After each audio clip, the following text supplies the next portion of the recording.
വിദേശ രാജ്യങ്ങളിലെത്തുമ്പോൾ അവിടെ ഒരു വീട് വാങ്ങുക എന്നുള്ളത് എല്ലാവരുടെയും ഒരു സ്വപ്നമാണ്.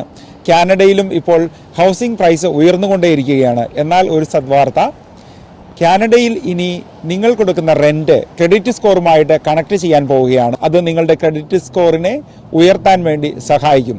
എന്നാൽ നിങ്ങൾ കറക്റ്റായിട്ട് റെൻറ്റ് അടയ്ക്കുന്നവരല്ല എങ്കിൽ അത് പ്രതികൂലമായിട്ടും ബാധിക്കും. ഈ നിയമം ഉടൻ തന്നെ പ്രാവർത്തികം ആക്കും എന്നാണ് ഗവൺമെൻറ് പറഞ്ഞിട്ടുള്ളത്. അടുത്തതായിട്ട് കാനഡ ഒണ്ടാരിയോയിലെ മിനിമം വേജസ് വർധനവാണ്. ഒക്ടോബർ 1 മുതലാണ് ഇത് പ്രാബല്യത്തിൽ വരുന്നത്. 16.55 എന്ന നിലവിലുള്ള സംഖ്യയിൽ നിന്നും 17.20 മിനിമം വേതനം ഉയരുകയാണ്. കഴിഞ്ഞ ആഴ്ച വീഡിയോയിൽ ഞാൻ മറ്റ് പ്രൊവിൻസുകളിലെയൊക്കെ വളർച്ചാ നിരക്ക് പറഞ്ഞിട്ടുണ്ടായിരുന്നു, അതൊന്ന് കാണുക. കാനഡ ഒണ്ടാരിയോയിലെ പിക്കറിംഗ് എന്ന ചെറുനഗരത്തിൽ നിന്നാണ് ഞാൻ ഈ വീഡിയോ ഷൂട്ട് ചെയ്യുന്നത്. ഇവിടുത്തെ പോപ്പുലേഷൻ 95,000 ആണ്. ധാരാളം ഇൻഡസ്ട്രീസും അതോടൊപ്പം തന്നെ ഓഫീസസും ഒക്കെ ഉള്ള ഒരു സ്ഥലമാണ്. ടൊറൻറ്റോയിൽ നിന്ന്, അതായത് ഡൗൺ ടൗണിൽ നിന്ന് ഏകദേശം ഒരു അരമണിക്കൂർ യാത്ര ആണ് ഇവിടം വരെയുള്ളത്. ഹൈവേയിലാണെങ്കിൽ അടുത്ത് തന്നെയാണ് 401 ഹൈവേ ഉള്ളത്.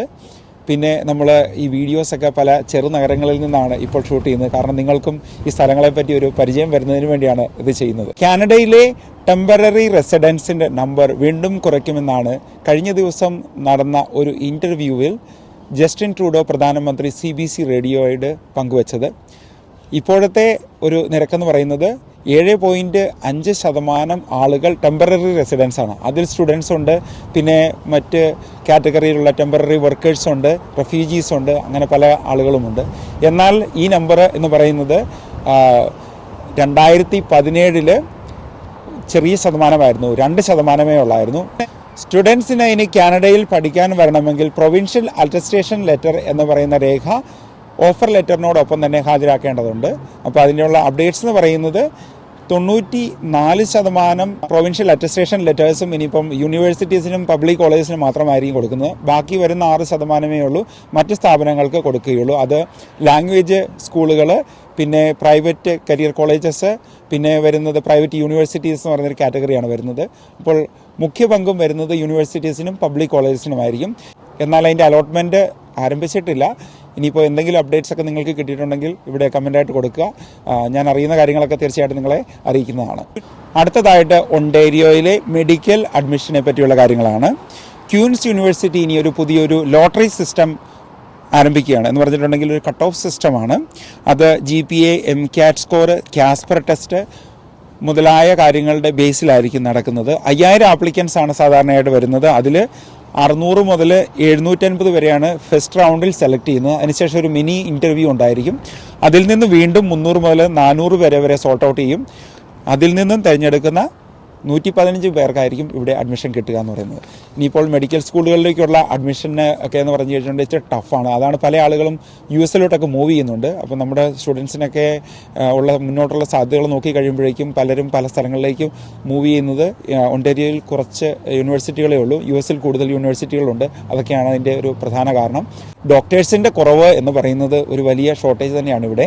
ഇപ്പോൾ ഫാമിലി ഫിസിഷ്യൻസ് ആയിട്ടുള്ള ആളുകൾ ഇപ്പോൾ അവരുടെ ഹോസ്പിറ്റൽ സർവീസിലോട്ട് മാറുന്നുണ്ട്. ഇവിടുത്തെ ഒരു സംവിധാനം അനുസരിച്ചെന്ന് പറഞ്ഞിട്ടുണ്ടെങ്കിൽ എല്ലാ ഫാമിലിക്കും ഒരു ഡോക്ടർ ഉണ്ടാവും. എന്നാൽ ധാരാളം ആളുകൾക്ക് ഇപ്പോൾ ഫാമിലി ഡോക്ടറെ കിട്ടാതെ ഉണ്ട്. കാരണം എന്ന് പറഞ്ഞിട്ടുണ്ടെങ്കിൽ നമ്പർ കൂടിയിട്ടുണ്ട്. ഇപ്പം നമ്മൾ കുറച്ച് മുമ്പേ കണ്ട വാർത്തയിലാണ്, അതായത് ടെമ്പററി റെസിഡൻസിൻ്റെ നമ്പർ കൂടിയിട്ടുണ്ട്, പെർമനൻറ്റ് റെസിഡൻസിൻ്റെ നമ്പർ കൂടിയിട്ടുണ്ട്. ഒണ്ടാരിയോയിൽ PR വേണ്ടി ശ്രമിക്കുന്ന സ്റ്റുഡൻസിനൊരു നല്ല വാർത്ത. ഇവിടുത്തെ മെയിൻ ഇമിഗ്രേഷൻ പ്രോഗ്രാമായിട്ടുള്ള OINP എന്ന് പറയുന്ന പ്രൊവിൻഷ്യൽ നോമിനേഷൻ പ്രോഗ്രാമിലെ ക്വാട്ട 5000 വർദ്ധിപ്പിച്ചിട്ടുണ്ട്. അത് 21,500 വർദ്ധിപ്പിച്ചിരിക്കുന്നത്. അപ്പോൾ പ്രൊവിൻഷ്യൽ നോമിനി പ്രോഗ്രാംസ് വഴി നമ്മൾ അപ്ലൈ ചെയ്ത് കഴിയുമ്പോഴേക്കും കമ്മ്യൂണിറ്റികളുണ്ട്, ഇവിടെയുള്ള പല കമ്മ്യൂണിറ്റികളുണ്ട്, പ്രത്യേകിച്ചും സഡ്ബറി മുതലായ കമ്മ്യൂണിറ്റിയൊക്കെ, അവിടെയൊക്കെ ഉള്ളവർക്കൊക്കെ പ്രത്യേക പ്രോഗ്രാമിൽ കൂടെ അപ്ലൈ ചെയ്യാവുന്നതാണ്. നല്ല തണുപ്പാണ് കേട്ടോ. വെതർ അപ്ഡേറ്റ്സ് നോക്കി കഴിയുമ്പോഴേക്കും ഇപ്പം നല്ല തണുപ്പാണ്. ഈ കഴിഞ്ഞ ദിവസങ്ങളിലൊക്കെ രാത്രി നല്ല മഞ്ഞ് പെയ്യുന്നുണ്ടായിരുന്നു, അതോടൊപ്പം തന്നെ മൈനസ് ആയിരുന്നു.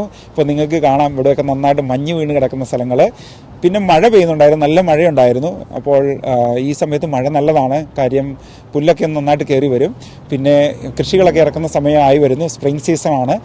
ഇനി അടുത്ത ദിവസങ്ങളിലൊക്കെ കുറച്ച് ദിവസത്തെ തന്നെ രാത്രി മൈനസൊക്കെ ആയിരിക്കും. പിന്നെ നല്ല വെതറിലേക്ക് പ്ലസിലോട്ട് തന്നെ വരികയാണ്.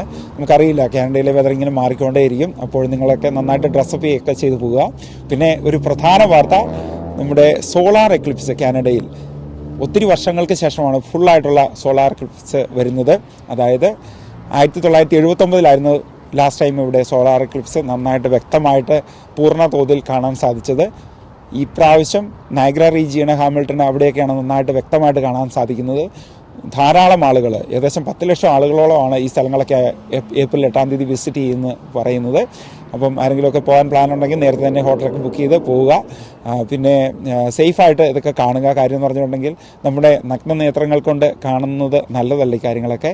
അപ്പോൾ അതിനുള്ള പ്രത്യേക ഗ്ലാസ്സുകൾ കാര്യങ്ങളൊക്കെ ലഭ്യമാണ്. അതൊക്കെ നോക്കി കാണുക. കാനഡ ഒണ്ടാരിയോയിലെ കാർ മോഷണത്തെ പറ്റിയുള്ള വാർത്തകൾ നമ്മൾ ധാരാളം ചെയ്തിട്ടുണ്ടായിരുന്നു.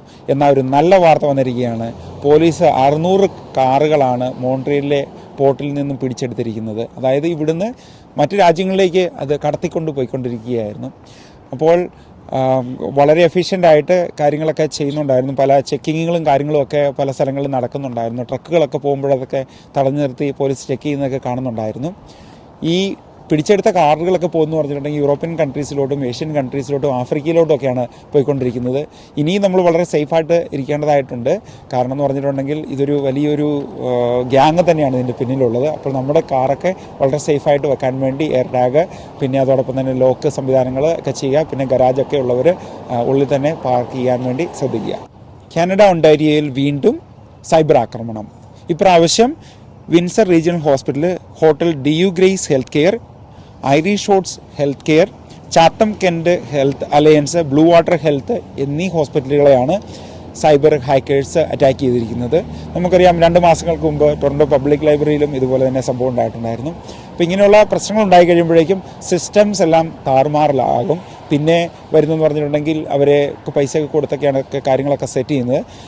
എന്നാൽ നമുക്കറിയാം, ടൊറൻറ്റോ പബ്ലിക് ലൈബ്രറിയിൽ സൈബർ സെക്യൂരിറ്റി സ്പെഷ്യലിസ്റ്റിനെ വീണ്ടും ഒരു ടീമൊക്കെ ബിൽഡ് ചെയ്ത് അവർ സ്വന്തമായിട്ട് തന്നെ സിസ്റ്റം ബിൽഡപ്പ് ചെയ്തു. കാരണം ഇനി ധാരാളം ഹാക്കിങ് കാര്യങ്ങളുണ്ടാകും. കാരണം നമുക്കറിയാം, AI പിന്നെ കമ്പ്യൂട്ടർ സംബന്ധമായ കാര്യങ്ങളൊക്കെ വളർന്നുകൊണ്ടേയിരിക്കുകയാണ്. നിങ്ങളും നിങ്ങളുടെ സ്കിൽസൊക്കെ കൂടുതൽ വളർത്തിയെടുക്കുക. പ്രത്യേകിച്ചും സൈബർ സെക്യൂരിറ്റി എൻജിനീയേഴ്സ് നല്ല സ്കോപ്പാണ് മുന്നോട്ടുള്ളത്. ഹാക്ക് ചെയ്യാൻ വേണ്ടിയല്ല, ഹാക്കിങ് പ്രിവെൻറ്റ് ചെയ്യാൻ വേണ്ടിയുള്ള സാധ്യതകളാണ് മുന്നോട്ടുള്ളത്. ധാരാളം ടീംസ് ബിൽഡപ്പ് ചെയ്യുന്നുണ്ട്. അതോടൊപ്പം തന്നെ നമ്മുടെ പേഴ്സണൽ ഡേറ്റയും നന്നായിട്ട് തന്നെ നമ്മൾ സേഫായിട്ട് തന്നെ സൂക്ഷിക്കേണ്ടതാണ്. പ്രത്യേകിച്ചും ഇമെയിലായിട്ട് വരുന്ന പല ലിങ്കുകൾ, പിന്നെ വാട്സപ്പിൽ വരുന്ന പല ലിങ്കുകൾ, പിന്നെ മെസ്സേജായിട്ട് വരുന്ന സംഗതികൾ, ഇതൊക്കെ നമ്മൾ വെറുതെ ക്ലിക്ക് ചെയ്ത് കഴിയുമ്പോഴേക്കും നമ്മുടെ ഡേറ്റയും അവിടെ ചോരാനുള്ള സാധ്യതയുണ്ട്. അത് കാരണം വളരെ ശ്രദ്ധിച്ച് തന്നെ ചെയ്യുക. പിന്നെ നമുക്കറിയാം, അല്ലാത്ത സ്കാം കോളുകളും വരാറുണ്ട്. ബാങ്കിൽ നിന്നാണെന്ന് പറയുന്നു, അല്ലെങ്കിൽ കാനഡ റവന്യൂ ഏജൻസി എന്നാണെന്ന് പറയുന്നു. അങ്ങനെയൊക്കെ പറഞ്ഞിട്ട് ആളുകൾ വിളിക്കുന്നു. എന്നിട്ട് നമ്മുടെ ഡേറ്റ ചോർത്തിയെടുക്കാനുള്ള സാധ്യതയുണ്ട്. അതൊക്കെ ശ്രദ്ധിക്കുക. പൈസ കളയാതെ നോക്കുക. അതോടൊപ്പം തന്നെ നമ്മുടെ സിസ്റ്റമൊക്കെ സെക്യൂറായിട്ട് വയ്ക്കുക. ഇത്രയൊക്കെയാണ് നമ്മുടെ ഈ ആഴ്ചത്തെ വാർത്തകളും വിശേഷങ്ങളും. നമ്മുടെ കഴിഞ്ഞ ആഴ്ച ലൈവ് സെഷൻ ഉണ്ടായിരുന്നു. അതിൻ്റെ ലിങ്ക് ഇവിടെ കൊടുത്തിട്ടുണ്ട്. നിങ്ങളുടെ കമൻറ്റുകളുടെ ഒക്കെ മറുപടി ഇതിനകത്തുണ്ട്. അതൊന്ന് വ്യക്തമായിട്ട് കാണുക. പിന്നെ നിങ്ങൾക്ക് ഇനിയും ക്വസ്റ്റ്യൻസും കാര്യങ്ങളൊക്കെ ഉണ്ടാവും. അതൊക്കെ ഇവിടെ കമൻറ്റ് ചെയ്തേക്കുക. അതിനുള്ള മറുപടിയും കാര്യങ്ങളൊക്കെ തീർച്ചയായിട്ടും അടുത്ത ആഴ്ചയുള്ള ലൈവ് സെഷനിൽ പറയാം.